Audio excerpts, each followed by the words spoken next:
Hello everyone. Let us understand what is intermarket relationship and how one can benefit using these relationships. We will discuss intermarket relationship in an inflationary environment between different asset classes, namely commodities, bonds, currencies and equities. Some of these markets move in tandem with each other and some of them move against each other.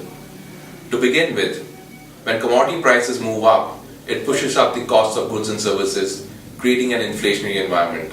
And to combat that inflation, interest rates also rise. So the first relationship is between bonds and interest rates, and both of them share a negative correlation.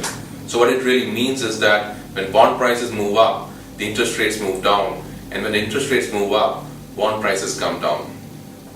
The second correlation that we'll discuss today is between bonds and commodities. Bonds and commodities share a negative correlation. So what it really means is that when bond prices move up, the commodity prices come down, and when commodity prices move up, the bonds prices come down. So investors can analyze trends in bond markets to predict future trends in commodity markets. The third relationship that we'll discuss today is between equities and bonds. Bonds and equities share a direct correlation. So what it really means is that when bond prices move up, the equity markets will also move up.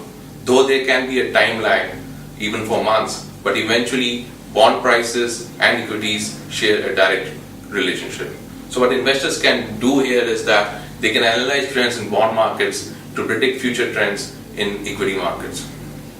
The fourth correlation that we'll discuss today is between commodities and currencies. Commodities and US dollar share a negative correlation. When commodity prices move up, the US dollar comes down, and when US dollar moves up, the commodity prices come down. An important point to note here is that these intermarket relationships don't necessarily work with every tick up or every tick down. But yes, over a period of time, these markets show a very strong intermarket relationship. So one can use these intermarket relationships to judge whether a trend is likely to continue or whether a trend is likely to reverse.